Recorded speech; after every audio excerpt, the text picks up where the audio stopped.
ETV ప్రేక్షకులకి నమస్కారం. శుభమస్తు కార్యక్రమానికి స్వాగతం. ఈనాటి శుభమస్తు కార్యక్రమంలోని గ్రహ పరామర్శంలో గ్రహాల యొక్క స్థితిగతులు, వాటి యొక్క శుభాశుభ ఫలితాల గురించి పరిశీలిద్దాం. అలాగే ఈరోజు ద్వాదశ రాశుల వారికి అదృష్ట సంఖ్య, అదృష్ట వర్ణం, ప్రతికూల గ్రహాల దోష నివృత్తికై ఎటువంటి పరిహారాలు పాటించాలి అనేటువంటి విషయాలు తెలుసుకుందాం. ఈరోజు స్థిరవారం లేదా శనివారం. శని యొక్క పరిపాలన పూర్తిగా ఉంటుంది. శని దుఃఖకారకుడు. ప్రతిరోజు శుభ ఫలితాలు పొందటానికి ఉదయం లేవగానే ఎటువంటి ప్రక్రియలు చేపట్టాలి అనేటువంటి విషయాన్ని శ్రీరస్తోంసంలో తెలుసుకుందాం. ముందుగా నేటి పంచాంగ వివరాలు. శ్రీ శోభకృత నామ సంవత్సరం, ఉత్తరాయణం, శిశిర ఋతువు, మాఘమాసం, బహుళపక్షం. ఈ రోజు తిథి బహుళ చతుర్దశి, సాయంత్రం 5:56 వరకు ఉంది. నక్షత్రం ధనిష్ట, ఉదయం 7:06 వరకు, అనంతరం నక్షత్రం శతభిషం. రాహుకాలం ఉదయం 9 గంటల నుంచి 10:30 వరకు. ఇప్పుడు గ్రహాల స్థితిగతులు పరిశీలిద్దాం. బృహస్పతి సంచారం మేషక్షేత్రంలో, సవ్యస్థితి మిత్రక్షేత్రం, కేతు సంచారం కన్యాక్షేత్రంలో, కుజ సంచారం మకర క్షేత్రంలో, ఉచ్చస్థితి, శుక్ర రవి శని సంచారం కుంభక్షేత్రంలో, శనికి స్వక్షేత్ర స్థితి, మూల త్రికోణ స్థితి, రవికి శత్రుక్షేత్ర స్థితి, రాహు బుధుల సంచారం మీనక్షేత్రంలో, బుధుడికి నీచ స్థితి. ఇది ఈ రోజు ఉన్నటువంటి గ్రహస్థితి. దీని ఆధారంగా ద్వాదశ రాశుల వారికి ఏర్పడేటువంటి శుభాశుభ ఫలితాలు సూచనప్రాయంగా గోచారపరంగా తెలుసుకుందాం. ముందుగా మేషరాశి.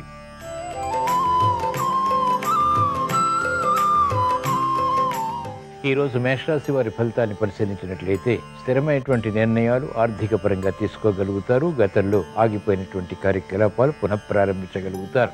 విదేశీ పర్యటనలు ఉపకరిస్తాయి. విదేశీ సంభాషణలు లాభిస్తాయి. ఆర్థిక పరిస్థితి మెరుగవుతుంది. గతంలో కన్నా మెరుగైనటువంటి వాతావరణం వృత్తి, వ్యాపార, ఉద్యోగ సంబంధిత కార్యకలాపాల్లో అనుకూలతని కలిగిస్తుంది. స్థిరత్వాన్ని పొందగలుగుతారు. ఆందోళన మహిళలకు తగ్గుతుంది. మంచి నిర్ణయాలు తీసుకోగలుగుతారు. చేపట్టినటువంటి ప్రణాళికలు కలిసి వస్తాయి. వ్యాపార రంగం వారికి పురోగవృద్ధి ఆర్థిక పరంగా బలాన్ని కలిగిస్తుంది. న్యాయవాద వృత్తి వారికి వృత్తిలో ఉన్నతి లభిస్తుంది. వైద్య వృత్తి వారికి వృత్తిలో ఎదుగుదల గోచరిస్తుంది. ఈరోజు మేషరాశి వారు ప్రతికూల ప్రభావాన్ని దూరం చేసుకుని లేదా ఎదుర్కొని అనుకూలంగా మరల్చుకుని మంచి విజయాలు సాధించడానికి శ్రీ వెంకటేశ్వర స్వామిని దర్శించడం, స్మరించడం, పూజించడం శ్రేయస్కరం. తద్వారా ఆగిపోయినటువంటి కార్యక్రమాలు పునఃప్రారంభించి విజయాలు పొందగలుగుతారు. ఈరోజు మేషరాశి వారి అదృష్ట సంఖ్య 2. ఈరోజు మేషరాశి వారి అదృష్ట వర్ణం తెలుపు.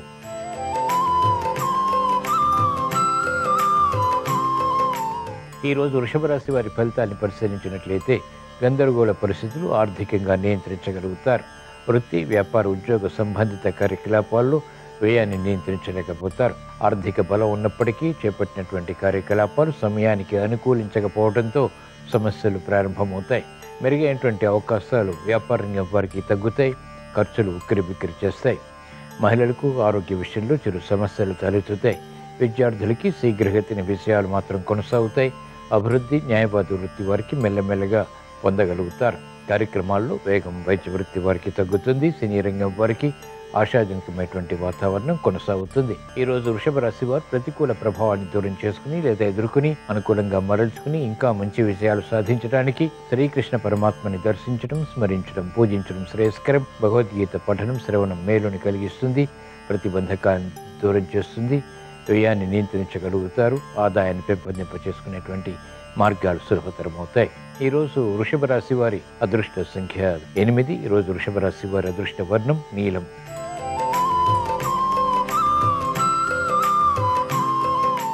ఈరోజు మిథున రాశి వారి ఫలితాన్ని పరిశీలించినట్లయితే కఠిన నిర్ణయాల ద్వారా విజయాలు చేకూరుతాయి. చేపట్టినటువంటి కార్యకలాపాలపై అసహనం తగ్గుతుంది.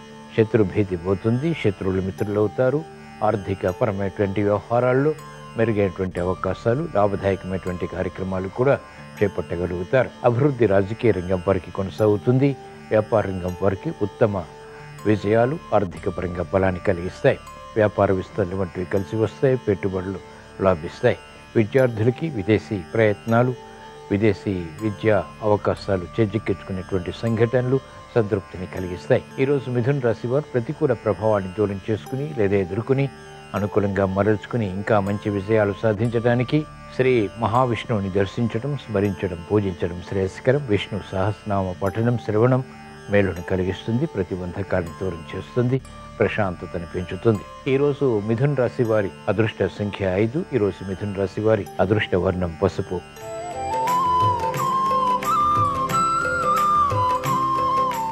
ఈరోజు కర్కాటక రాశి వారి ఫలితాన్ని పరిశీలించినట్లయితే ఆందోళనకర పరిస్థితులు క్రమక్రమంగా పెరిగినప్పటికీ నియంత్రించగలుగుతారు. ఉద్దేశ్యాలు మంచివి అయినప్పటికీ ఇతరులు అపార్థం చేసుకుంటారు. కార్యక్రమ నిర్వహణలో నైపుణ్యం తగ్గుతుంది. మిత్రులు శత్రువులు అవుతారు. శత్రు భీతి పెరుగుతుంది. నిస్సహాయ పరిస్థితులు వృత్తి, వ్యాపార, ఉద్యోగ సంబంధిత కార్యకలాపాల్లో వేధిస్తాయి. గతంలో చేసినటువంటి పొరపాట్లు వెలుగులోకి వస్తాయి. ఉత్సాహాన్ని పొందలేకపోతారు. శ్రమ అధికమవుతుంది. చేపట్టినటువంటి కార్యకలాపాలు వికటిస్తాయి. రాజకీయ రంగం వారికి అత్యంత ప్రతికూలత ఉంటుంది. నూతన కార్యక్రమాలు మహిళలు ప్రారంభించలేకపోతారు. ఈరోజు కర్కాటక రాశి వారు ప్రతికూల ప్రభావాన్ని దూరం చేసుకుని లేదా ఎదుర్కొని అనుకూలంగా మరల్చుకుని ఇంకా మంచి విషయాలు సాధించడానికి ఈశ్వరారాధన, ఈశ్వర స్మరణ, ఈశ్వరాభిషేకం వంటి ప్రక్రియలు ఉపకరిస్తాయి. ఈరోజు కర్కాటక రాశి వారి అదృష్ట సంఖ్య 2. ఈరోజు కర్కాటక రాశి వారి అదృష్ట వర్ణం తెలుపు.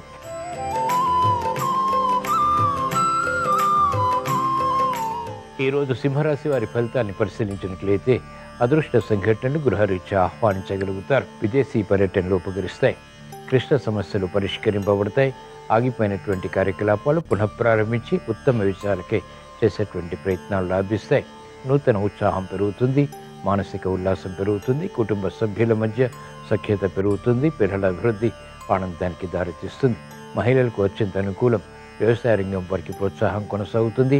ఆకస్మిక అనుకూలత ఆర్థికంగా బలాన్ని కలిగిస్తుంది. మెరుగైనటువంటి అవకాశాలు వ్యాపార రంగం వారు పొందగలుగుతారు. వ్యాపార విస్తరణ వంటివి అనుకూలతని ఆర్థికంగా పెంచుతాయి. ఈరోజు సింహరాశి వారు ప్రతికూల ప్రభావాన్ని దూరం చేసుకుని లేదా ఎదుర్కొని అనుకూలంగా మరల్చుకుని ఇంకా మంచి విజయాలు సాధించడానికి శ్రీ లక్ష్మీ నరసింహస్వామిని దర్శించడం, స్మరించడం, పూజించడం శ్రేయస్కరం. ఈరోజు సింహరాశి వారి అదృష్ట సంఖ్య 5. ఈరోజు సింహరాశి వారి అదృష్ట వర్ణం ఆకుపచ్చ.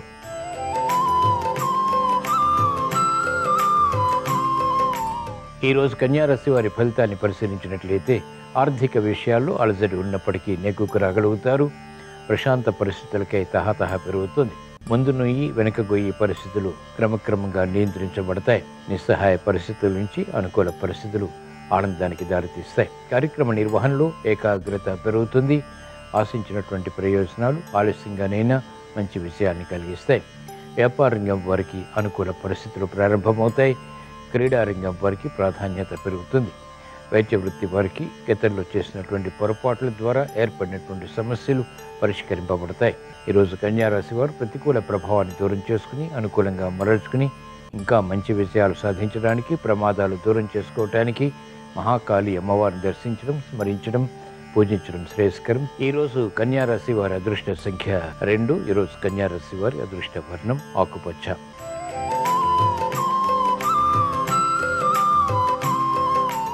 ఈరోజు తులారాశి వారి ఫలితాన్ని పరిశీలించినట్లయితే మానసిక క్లేశాలు తగ్గుతాయి. చేపట్టినటువంటి కార్యకలాపాలపై ప్రశాంతత పెరుగుతుంది. పిల్లల విషయంలో శ్రద్ధ తప్పనిసరి. ఆలోచన దోషాలు ఏర్పడినప్పటికీ నియంత్రించి మంచి అవకాశాలను సద్వినియోగపరచుకోగలుగుతారు.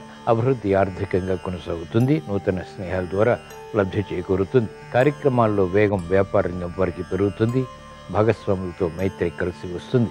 మెరుగైనటువంటి అవకాశాలు మహిళలు చేజిక్కించుకోగలుగుతారు. పిల్లల విషయంలో ఆందోళన నియంత్రించగలుగుతారు. ఈరోజు తులారాశి వారు ప్రతికూల ప్రభావాన్ని దూరం చేసుకుని లేదా ఎదుర్కొని అనుకూలంగా మరల్చుకుని ఇంకా మంచి విషయాలు సాధించడానికి మహాగణపతిని దర్శించడం, స్మరించడం, పూజించడం శ్రేయస్కరం. ఈరోజు తులారాశి వారి అదృష్ట సంఖ్య 1. ఈరోజు తులారాశి వారి అదృష్ట వర్ణం నీలం.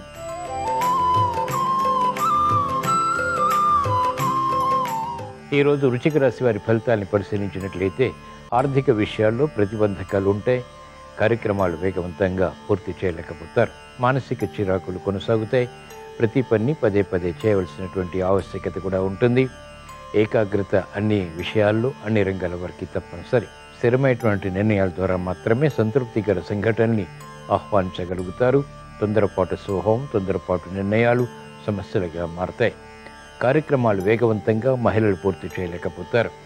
ఆరోగ్య ప్రతికూలత అవరోధాన్ని కలిగిస్తుంది. నూతన కార్యక్రమాల్లో వేగం సాఫ్ట్వేర్ రంగం వారికి తగ్గుతుంది. ఈరోజు వృశ్చిక రాశి వారు ప్రతికూల ప్రభావాన్ని దూరం చేసుకుని లేదా ఎదుర్కొని అనుకూలంగా మరల్చుకుని మంచి విషయాలు సాధించడానికి శ్రీ ఆంజనేయ స్వామిని దర్శించడం, స్మరించడం, పూజించడం శ్రేయస్కరం. తద్వారా మనోధైర్యం పెరుగుతుంది. ప్రతికూల ప్రభావాన్ని ధైర్యంగా ఎదుర్కోగలుగుతారు. సమస్యలు పరిష్కరించుకోగలుగుతారు. ఈరోజు వృశ్చిక రాశి వారి అదృష్ట సంఖ్య 2. ఈరోజు వృశ్చిక రాశి వారి అదృష్ట వర్ణం పసుపు.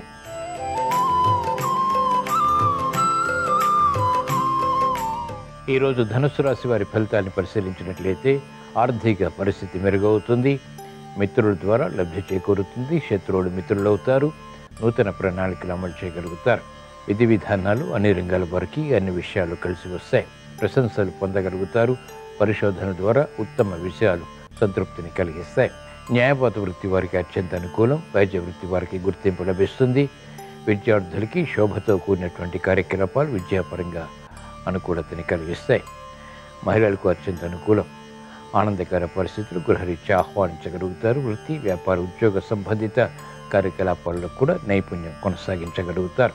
ఈరోజు ధనుస్సు రాశి వారు ప్రతికూల ప్రభావాన్ని దూరం చేసుకుని లేదా ఎదుర్కొని అనుకూలంగా మరల్చుకుని ఇంకా మంచి విజయాలు సాధించడానికి శ్రీ మహావిష్ణువుని దర్శించడం, స్మరించడం, పూజించడం శ్రేయస్కరం. విష్ణు సహస్రనామ పఠనం, శ్రవణం మేలుని కలిగిస్తుంది. వేగవంతమైనటువంటి విషయాలు పొందగలుగుతారు.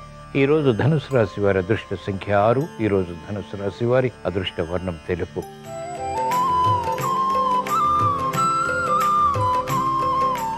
ఈరోజు మకర రాశి వారి ఫలితాన్ని పరిశీలించినట్లయితే ఆర్థిక విషయాల్లో ఆందోళన ఉంటుంది. చేపట్టినటువంటి కార్యకలాపాలు నత్తనడకగా కొనసాగుతాయి.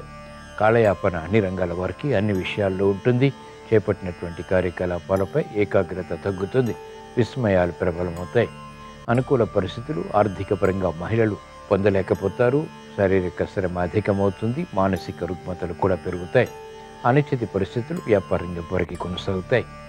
నిర్ణయాలు తీసుకోలేనటువంటి పరిస్థితులు నిస్సహాయంగా కొనసాగుతాయి. కార్యక్రమ నిర్వహణలో నైపుణ్యం వ్యవసాయ రంగం వారు కొనసాగించలేకపోతారు.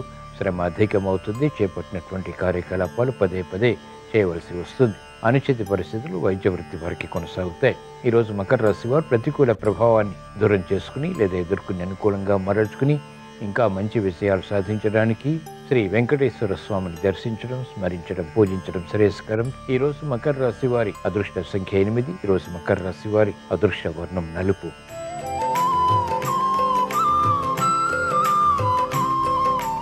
ఈరోజు కుంభరాశి వారి ఫలితాన్ని పరిశీలించినట్లయితే ఆందోళనకర పరిస్థితులు ఆర్థిక పరంగా కొనసాగుతాయి. వృత్తి, వ్యాపార, ఉద్యోగ సంబంధిత కార్యకలాపాల్లో పొరపాట్లు దొరుకుతాయి. మోసపూరిత వాతావరణం ద్వారా సమస్యలు జటిలమవుతాయి. కార్యక్రమ నిర్వహణలో నైపుణ్యం తప్పనిసరి.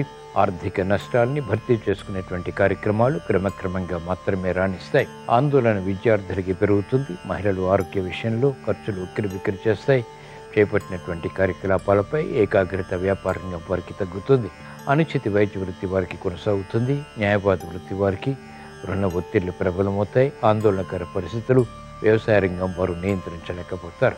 ఈరోజు కుంభరాశి వారు ప్రతికూల ప్రభావాన్ని దూరం చేసుకుని లేదా ఎదుర్కొని అనుకూల పరిస్థితులు వేగవంతంగా పొందటానికి ఏలినాటి శని ద్వారా ఇతర గ్రహ ప్రతికూలత ద్వారా ఏర్పడేటువంటి సమస్యలు అధిగమించి విజయాలు సాధించడానికి ఈశ్వరారాధన, ఈశ్వర స్మరణ, ఈశ్వరాభిషేకం వంటి ప్రక్రియలు ఉపకరిస్తాయి.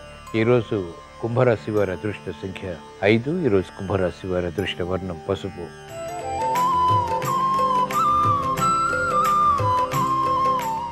ఈరోజు మీనరాశి వారి ఫలితాన్ని పరిశీలించినట్లయితే వ్యవహారాల్లో చుక్కెదురు పరిస్థితులు అవలీలగా ఎదుర్కోగలుగుతారు. శ్రమ ఉన్నప్పటికీ చేపట్టినటువంటి కార్యకలాపాలు కలిసి వస్తాయి. నూతన ఉత్సాహాన్ని పెంపొందింపచేస్తాయి. సంభాషణలు రుచిస్తాయి. విదేశీ పర్యటనలు లాభిస్తాయి. ఆర్థిక పురోభివృద్ధి వ్యాపారంగా పొరకి కొనసాగుతుంది. శ్రమ అధికంగా ఉన్నప్పటికీ చేపట్టినటువంటి కార్యకలాపాలు మహిళలకు ఇంపును కలిగిస్తాయి. ఈరోజు మీన రాశి వారు ప్రతికూల ప్రభావాన్ని దూరం చేసుకుని లేదా ఎదుర్కొని అనుకూలంగా మరల్చుకుని ఏలినాటి శని ద్వారా ఏర్పడేటువంటి అవరోధాలు దూరం చేసుకోవటానికి శ్రీ వెంకటేశ్వర స్వామిని దర్శించడం, స్మరించడం, పూజించడం శ్రేయస్కరం. ఈరోజు మీనరాశి వారి అదృష్ట సంఖ్య 2. ఈరోజు మీన రాశి వారి అదృష్ట వర్ణం పసుపు. ఇవి ఈరోజు ద్వాదశ రాశుల వారికి ఏర్పడేటువంటి శుభాశుభ ఫలితాలు. ద్వాదశ రాశుల వారికి విఘ్నాలు, జాప్యాలు దూరం కావాలని, అవరోధాలను ఎదుర్కొనేటువంటి శక్తి సామర్థ్యాలు, తద్వారా విజయాలు సాధించాలని, కార్యక్రమ నిర్వహణలో నైపుణ్యంతో కూడిన అభివృద్ధి సాధించాలని శనివారం సందర్భంగా ఈశ్వరుణ్ణి స్మరిస్తూ ప్రార్థిస్తూ స్వస్తి. శ్రీరస్తు శుభమస్తు. రోజంతా శుభకరంగా ఉండటానికి ఉదయం నిద్ర లేవగానే అరచేతులు చూసుకొని నిద్ర లేవాలి. నిద్ర లేవగానే గోమాతను చూస్తే ఉత్తమ ఫలితాలు కలుగుతాయి. అలా వీలు కాని పక్షంలో ఏదైనా భగవంతుడికి సంబంధించిన చిత్రపటాన్ని దర్శనం చేసుకోవాలి. అలాగే నిద్ర లేచి నడిచే ముందు భూమాతను తాకి భూమాతకు నమస్కారం చేసుకొని నడక ప్రారంభించాలి. అలా చేస్తే భూదేవి సంపూర్ణమైన అనుగ్రహం కలిగి సకల శుభాలను సిద్ధింపజేసుకోవచ్చు. అలాగే ప్రతిరోజు కూడా ఉదయం 7 గంటల లోపే సాధ్యమైనంత వరకు స్నానాన్ని ఆచరించాలి. 7 గంటల లోపు చేసే స్నానమే ఉత్తమ ఫలితాలను కలిగింపజేస్తుంది. అలాగే ఉదయం నిద్ర లేచి ప్రత్యేకంగా స్నానాన్ని ఆచరించిన తర్వాత భగవంతుడి దగ్గర దీపాన్ని వెలిగించేటప్పుడు కొన్ని నియమాలు పాటించాలి. అయితే స్నానం చేసే సమయంలో ప్రతిరోజు కూడా చిటికెడు పసుపు నీళ్ళలో కలుపుకొని ఆ నీటితో స్నానాన్ని ఆచరించడం ద్వారా గురుబలం పెరిగి రోజంతా అనుకున్న కార్యక్రమాలు విజయవంతంగా పూర్తి చేసుకోవచ్చు. స్నానం చేసిన తర్వాత సూర్య భగవానుడికి అర్ఘ్యప్రదానం చేస్తే ఉత్తమ ఫలితాలు కలుగుతాయి. అలాగే పితృదేవతలను స్మరించుకుంటూ తర్పణం విడిచిపెడితే చాలా మంచిది. అలాగే ముఖ్యమైనటువంటి యాత్రలకు ఎవరైనా వెళుతున్నట్లయితే ఒక కొబ్బరికాయ కొట్టి శ్రీరామదూతాయ హనుమతే నమః అనుకొని యాత్రలు ప్రారంభించినట్లయితే యాత్రలు దిగ్విజయంగా పూర్తి చేసుకోవచ్చు. అలాగే ప్రదోష కాలంలో సాయంకాలం 5:15 నుంచి 5:45 మధ్య ప్రాంతంలో దేవాలయ దర్శనం చేయటం, అలా వీలు కాని పక్షంలో ఏవైనా స్తోత్రాలు పఠించటం లేదా శ్రవణం చేయటం, ప్రత్యేకంగా ప్రదోష కాలంలో కనకధారా స్తోత్రాన్ని వినటం ద్వారా సంపూర్ణంగా విజయప్రాప్తిని సిద్ధింపజేసుకోవచ్చు. ఉదయం నిద్ర లేవగానే విష్ణునామాన్ని స్మరించుకోవటం, రాత్రి నిద్రించే ముందు పరమేశ్వర నామాన్ని స్మరించుకొని నిద్రించటం ద్వారా రోజు మొత్తం శుభకరమైనటువంటి ఫలితాలను అందిపుచ్చుకోవచ్చు.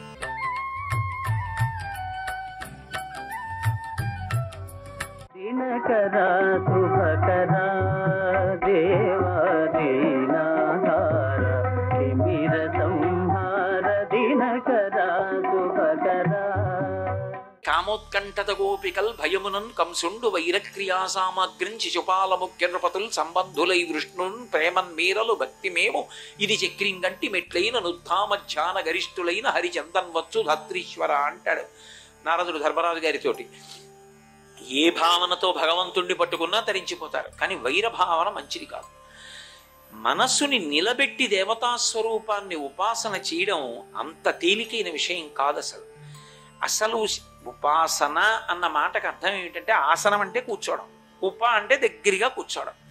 దగ్గరగా కూర్చోవడం అంటే ఈశ్వరుడికి దగ్గరగా కూర్చోవడం అంటే ఏదో దేవాలయానికి వెళ్ళి పక్కన కూర్చోవడం కాదు.